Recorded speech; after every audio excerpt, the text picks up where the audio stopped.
Hey everybody, Joe here from wellnesspunks.com, and I just wanted to make a quick video here. I'm just capturing this on the laptop, so nothing fancy, but I wanted to address the last video that I made where I talked about why your cholesterol level might go up when switching to a healthier diet or paleo, primal, whatever you want to call it.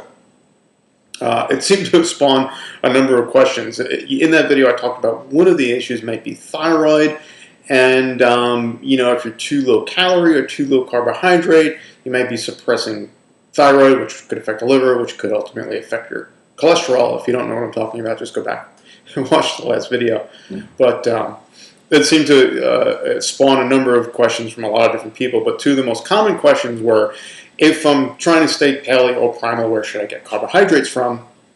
And the second question was, how do I know what the appropriate amount of carbohydrate is to support thyroid? And so to answer the first question, that question often seems to come from a place of fear, like fearing carbohydrate. And so what I always tell people is just because paleo does not mean low carbohydrate, never has, never will. And most people are going to need to have a fair amount of carbohydrate. And how much is, I'll answer that in the second part of this video. But so the number one thing is there's no reason to really be afraid of carbohydrate depending on what your goals are. So where to get carbohydrates from is don't be afraid of fruit. I just was listening to an interview on some paleo podcast. I won't mention any names, but the person being interviewed was basically prescribing a very low carbohydrate diet for everyone, no matter what, to the point where you really shouldn't even be eating fruit. It's ridiculous.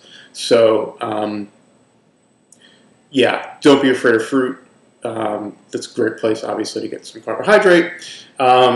Another really obvious one, which is talked about in the paleo primal sphere ad nauseum, is sweet potatoes. They're delicious, great source of carbohydrate. White potatoes, not necessarily paleo, but they're still pretty nutrient dense, and it's real food. So yeah, white potatoes. Again, depending on what your goals are, where you're at, how active you are, some other safer sources of carbohydrate could be white rice, could be brown rice, could be other, it just really depends on what your goals are and where you're at. If you're relying on just leafy green vegetables and broccoli and things like that for your carbohydrate, then you're probably not getting enough.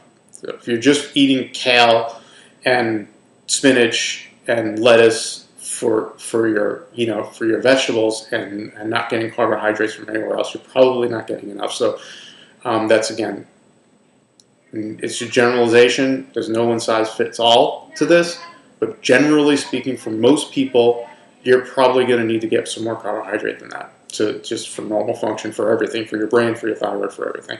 And you also need to know that there are thyroid hormone receptors on every single cell in your body. So thyroid and your metabolism is extremely important for everything. I kind of went off on a tangent there. The question was, where should I get carbohydrates from? And I kind of went off on a tangent on why we shouldn't be afraid of carbohydrates. But I think that's sort of where at the core of that question is I'm afraid to eat carbohydrates.